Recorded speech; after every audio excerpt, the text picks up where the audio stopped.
같이 기도함으로 새벽 기도 시작합니다. 하나님의 말씀은 능력이 있습니다. 말씀으로 귀신을 쫓아내셨고, 말씀으로 세상을 창조하셨고, 말씀으로 우리의 영혼을 쪼개시는 하나님, 바로 그 하나님의 말씀을 듣습니다. 들려지는 역사, 그래서 우리 인생이 달라지고 우리의 해석과 관점이 변화되는 역사, 말씀 가운데 기적을 맛보는 시간, 그 은혜가 우리 가운데 있게 하여 주옵소서. 예수님 이름 받들어 기도합니다. 아멘.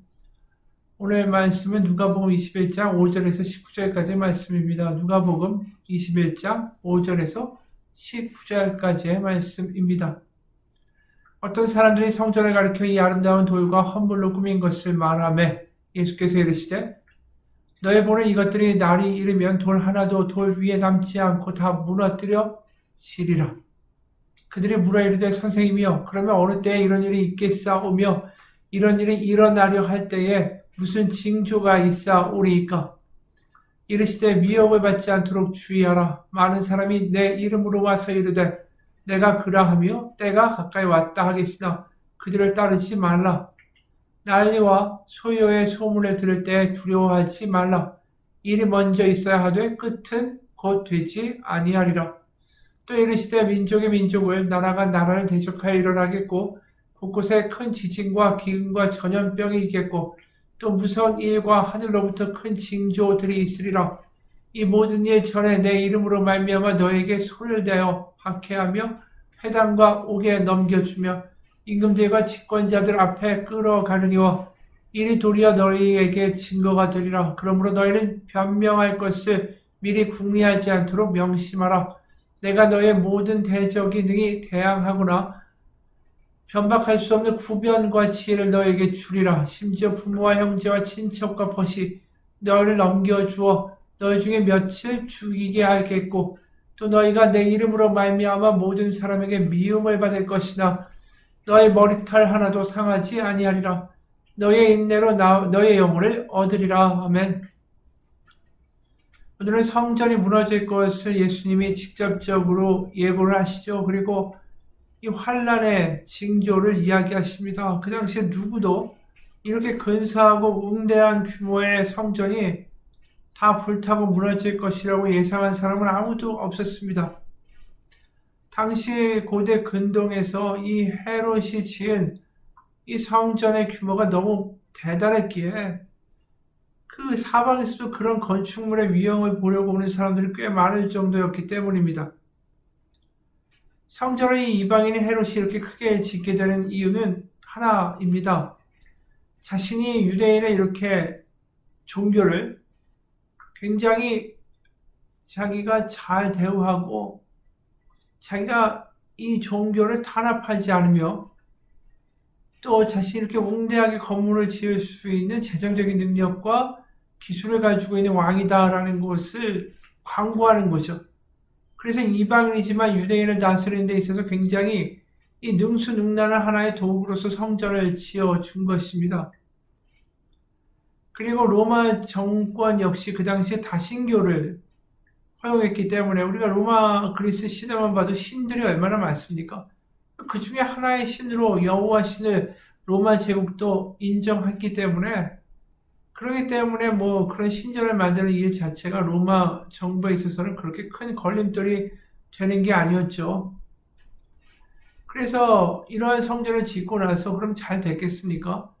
이 헤롯의 일가들과 또 제사장들과 로마 제국과 이 모든 것들이 경제적으로 정치적으로 사실은 결탁이 되면서 그 사회에 어떻게 보면 소요와 붕괴를 막고 그냥 어떻게 보면 약육강식의 세상을 그대로 유지할 수 있는 하나의 종교적인 서비스를 제공하는 성전으로 역할을 하게 된 거죠.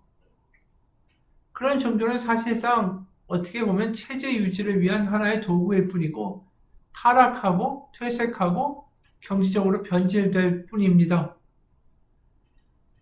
왜냐하면 새로운 시대와 하나님의 나라를 선포하는 어떤 전복적인 메시지 대신에 성전은 그저 개인적인 종교적인 열심을 자꾸만 강조할 뿐이고 그 종교적인 의무로 그들이 와서 절기에 와서 제물을 드리며 그것으로 너는 하나님의 백성이다라고 도장을 찍어주는 그것 하나만 하면 되는 것이기 때문이죠. 그래서 그게 하나님이 보시기에 합당한 삶이다 라고 말하고 주장했던 겁니다. 그래서 수많은 사람들이 예루살렘에 제사를 드리기 위해서 올라왔고 성전세를 바쳤고 또 거기서 제사장들이 허용해준, 그래서 성전이 인증한 그 짐승들을 사서 돈을 엄청나게 바치면서 그 성전에 제사를 드리었던 거죠. 그러면서 거기서 제사장들은 부귀를 축적하고 바리새인들도 율법을 들먹이면서 이 사람들의 존경을 빨아먹고 살았다라는 거죠. 하지만 사실상 지난번에 말한 것처럼 이들은 과부의 재산을 빼앗고 그들의 삶을 박살내고, 그래서 선지자들이 이야기한 것처럼 이 타락한 종교와 성전을 이루고 있는 세력이었죠. 그래서 예수님이 계속해서 이 바리새인과 서기관들을 질타하시고 성전이 무너질 것이라고 말씀하신 이유고, 성전에 가셔서 장사치들을 다 채찍으로 내쫓으신 이유라는 것이죠. 그래서 미가서 3장에 보면 구약에도 이러한 종교 지도자들과 리더들에 대한 하나님의 분노가 등장합니다. 미가서 3장입니다. 1절부터 5절. 내가 또 이르노니 야곱의 우두머리들과 이스라엘의 족속의 통치자들아 들으라. 정의를 아는 것이 너의 본분이 아니냐. 너희가 선을 미워하고 악을 기뻐하여 내 백성의 가죽을 벗기고 그 뼈에서 살을 뜯어 그들의 살을 먹으며 그 가죽을 벗기며 그 뼈를 꺾어 다지기를 냄비와 솥 가운데 담을 고기처럼 하는도다. 그때 그들이 여호와께 부르짖을지라도 응답하지 아니하시고 그들의 행위가 악했던 만큼 그들 앞에 얼굴을 가리시리라. 내 백성을 유혹하는 선지자들은 이에 물 것이 있으면 평강을 외치나 그 입에 무엇을 채워주지 아니하는 자에게는 전쟁을 준비하는도다. 종교 지도자들이나 지금 이 어떤 행태를 보입니까? 이 돈이나 이런 것들이 들어오면 평강하다, 너 하나님의 백성이다, 이런 것만 해준다라는 거죠. 그런데 돈을 매기지 않으면 아무 말도 안 한다라는 거예요. 축복의 말도 안 하고 너는 저주받을 자라는 이야기만 한다라는 거죠. 그러면서 정치적인 리더들은 뭡니까? 약육강식으로 백성들의 고열을 빨아먹는 것에 능한 사람들로 살아가는 세상, 그 세상은 저주받을 것이다. 그들의 기도를 내가 듣지 않을 것이다. 미가서에서 이야기하신 거 아닙니까? 그게 지금 예수님 때 그대로 가나안 땅에 재현되고 있는 거죠. 성전은 더 이상 아무런 의미가 없는 겁니다. 그래서 미가서에서 이런 말씀도 나와요. 미가서 6장 6절부터 8절.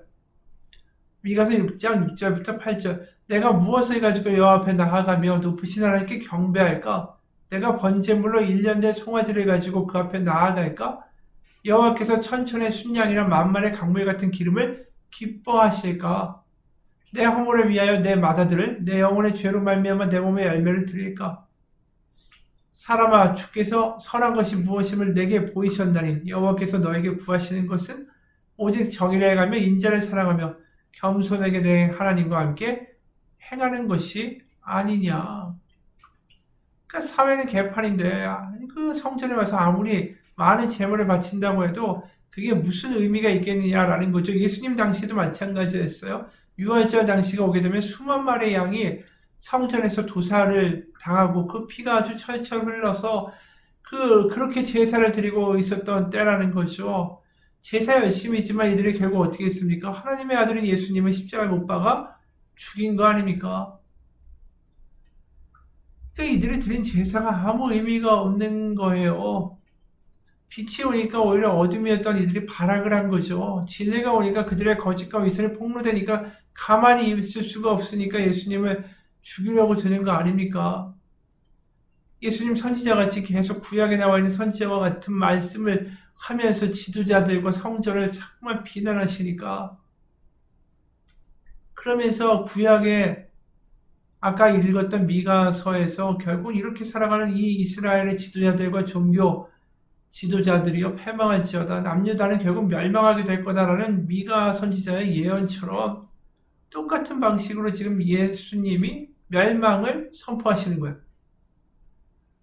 그러니까 구약의 선지자의 모습과 똑같은 형태로 말씀하고 계신 거죠. 8절에 이르시되 미혹을 받지 않도록 주의하라. 많은 사람이 내 이름으로 와서 이르되 내가 그러하며 때가 가까이 왔다 하겠으나 그들을 따르지 말라.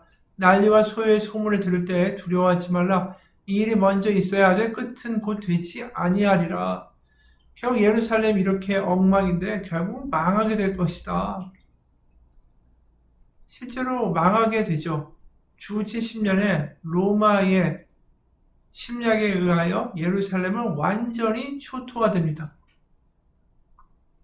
그 전에 내가 메시아라는 사람도 나타나겠죠. 내가 다윗의 왕국을 세우겠다라는 거짓자들도 나타나겠죠. 그리고 헤롯, 어떻게 보면 그 일가의 막강한 그리고 아주 중과되는 세금에 지쳐서 폭동도 일으키자고 꼬드기기도 하겠죠. 그런 소유가 있고 결국은 예루살렘은 완전히 망하게 되는 일이 일어날 것이다. 그러면서 사람들은 이것이 세상의 끝인가 종말인가라고 말하게 될 것이지만 그게 끝이 아니라고 더 큰 절망과 온 나라와 민족이 다 붕괴되는 세상의 끝이 온다고 예수님의 재림의 종말의 때가 온다고 그 이야기를 이야기해 주시는 거죠.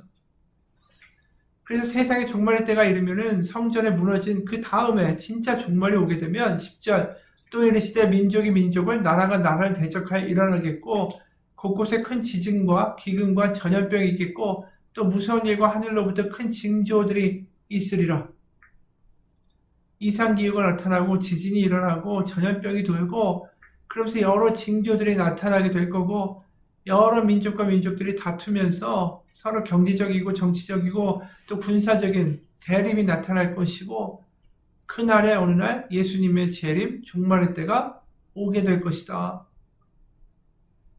그리고 그러한 재림이 오기 전까지 예수님을 믿는 수많은 제자들이 12절 이 모든 일 전에 내 이름으로 말미암아 너에게 손을 대어 박해하며 회당과 옥에 넘겨주며 임금들과 집권자들 앞에 끌어가려니와 이 일이 도리어 너희들에게 증거가 되리라. 이 말씀 뭐냐 하면 이러한 종말의 때가 가까이 올 때 예수를 믿는 사람들이 많이 핍박을 당할 거라는 거죠. 세상 가운데 조롱당할 것이다 라는 거예요. 그래서 14절에 그러므로 너희는 변명할 것을 미리 궁리하지 않도록 명심하라. 내가 너희의 모든 대적에 능히 대항하거나 변박할 수 없는 부병과 지혜를 너희에게 주리라. 그러니까 결국 이 하나님을 믿는 이들 가운데 핍박과 또 거부를 당하는 수치와 모욕이 있겠지만 거기에 분명히 하나님이 함께 하셔서 지혜를 주시고 말할 수 있는 그 힘과 담대함을 주시고 용기를 주시고 언변을 주실 것이다. 그게 실제로는 그 초대교회에도 나타났죠. 그래서 수많은 사도들이 배운 것이 없고 학식이 없지만 놀랍게 구약의 말씀을 인용하고 하나님의 큰 계획을 선언하고 선포하는 일들이 일어난 거 아닙니까? 그래서 초대교회에 어떤 일이 있었죠? 16절 심지어 부모와 형제와 친척과 벗이 너희를 넘겨주어 너희 중에 몇을 죽이게 하겠고 초대교회에서 순교도 일어났죠. 17절에 또 너희가 내 이름으로 말미암아 모든 사람에게 미움을 받을 것이다. 너희 머리털 하나도 상하지 아니하리라. 너의 인내로 너의 영혼을 얻으리라. 예수님이 이러한 이야기를 해주시는 거예요. 그래서 예수님의 그 종말 재림의 때가 오기 전에 수많은 그 환난과 어려움이 있겠죠. 그리고 전염병도 있고 기근도 있고 지진도 있고 하지만 이러한 끔찍한 일이 일어날 것이다라고 어떻게 보면 걱정할 일을 지금 예수님이 그들에게 해주시는 게 아니죠. 우리에게 해주시는 게 아니에요. 지진과 기근과 전염병과 별의별 일들과 핍박과 순환이 다 있겠지만 그것은 다 하나님의 큰 계획 안에 있다라는 것을 말씀하고자 하는 거죠. 그러니까 모든 환난과 두려움이 어떤 이 통제되지 아니하는 카오스로 흘러가는 것이 아니라 혼란으로 가는 것이 아니라 다 주님 안에서 일어나는 거고 주님의 통제 안에서 이미 다 계획된 바라는 것이죠. 그래서 하나님이 다 알고 계시기 때문에 두려워하지 말고 핍박과 순교가 있더라도 믿음을 지키면서 살아가라. 그게 지금 오늘 주시는 메시지의 핵심이라는 거죠. 그러니까 세상에서는 병이나 전염병이나 기근이나 고통이나 환란이 일어나면 이것은 이 벌이다. 그리고 네가 재수가 없는 거다. 너 하나님이 널 버린 거다라고 이야기하지만 그런 게 아니라는 거죠. 이것은 오히려 새로운 일, 하나님의 그 종말의 새로운 역사를 이루기 위한 하나의 해산의 고통일 뿐이다. 그래서 이러한 패망과 이런 일들이 일어날 때 이게 실패나 좌절로 연결되는 것이 아니라 이 일을 통하여 하나님이 결국 궁극적으로 모든 악을 소멸하시고 사탄과 마귀를 무적행에 던지시고 새하늘과 새 땅을 임하게 하시는 그 과정 가운데 있다라는 것을 믿게 될지어다. 그래서 하나님 안에서 믿는 이들에게는 지금 일어나는 일이 비극이 아니라는 것을 알고 있으라. 그래서 이 말씀을 하시는 거예요. 우리 이 본문을 보면서 겁을 먹죠. 아, 세상이 정말 이렇게 무섭구나, 끔찍하구나. 하지만 우리가 여기서 봐야 되고 끔찍하구나가 아니라 이 모든 일들이 하나님의 손 안에서 통제되고 있다는 것을 믿는 것입니다. 하나님의 큰 그림이 있다는 거죠. 그러면서 내가 세상 가운데 나타나는 일이 일비하는 게 아니라 내가 하나님의 커다란 손 안에 있으며 그분이 내가 알 수 없는 커다란 그림 가운데 그 일들을 하루하루 행하고 계시다. 나는 무능하지만 하나님은 전능하시다. 그런 믿음이 우리 가운데 필요하다라는 거죠. 그런 믿음이 달라집니다. 우리가 내가 필요한 것을 도와주는 하나님이 하나의 헬퍼가 아니라 큰 계획을 가지고 그 일을 행하시는 내 생각을 초월하시는 놀라운 하나님이시다라는 것을 고백할 수밖에 없기 때문이에요. 그게 하나님을 하나님 되시게 하고 나는 하나님이 아닙니다라는 겸손의 고백을 하게 되는 결과로 가져온다라는 거죠. 그런 사람은 결코 인생이라는 비극이 비극으로 해석되지 않습니다. 하나님에게선 이 비극도 결국은 선으로 바꾸시는 하나님이시다라는 믿음과 큰 하나님을 믿는 고백이 있기 때문입니다. 같이 기도하겠습니다. 우리가 눈앞에 있는 것을 일비하며 하나님 내가 원하는 대로 해달라고 하는 기도요. 그래서 때로는 그 기도가 응답되지 않을 때 실족하는 믿음, 그런 얄팍한 믿음이 아니라 오늘 본 본문처럼 때로는 비난과 실황과 지진과 기근과 전염병과 우리가 알 수 없는 혼란의 상태가 온다 할지라도 그 모든 것들이 하나님 손 악위에 있음을 믿으며 하나님이 궁극적으로 모든 것들을 선으로 이루실 것을 믿으며 우리 가운데 하나님의 선한 결말이 있음이 우리 가운데 믿어지며 나의 자금으로 하나님의 크심을 믿고 나의 계획이 아닌 하나님의 커다란 계획이 이루어짐을 믿으며 하나님의 나라와 하나님의 뜻이 이 땅 가운데 이루어질 것을 믿으며 살아가는 믿음의 사람이 되게 하여 주옵소서. 성령으로 우리 가운데 확증하시고 버틸 힘과 능력을 주시며 하나님 가운데 오늘도 소망을 가지고 살아가는 신실한 믿음의 자녀로 살게 하여 주옵소서. 예수님의 이름 받들어 기도합니다. 아멘.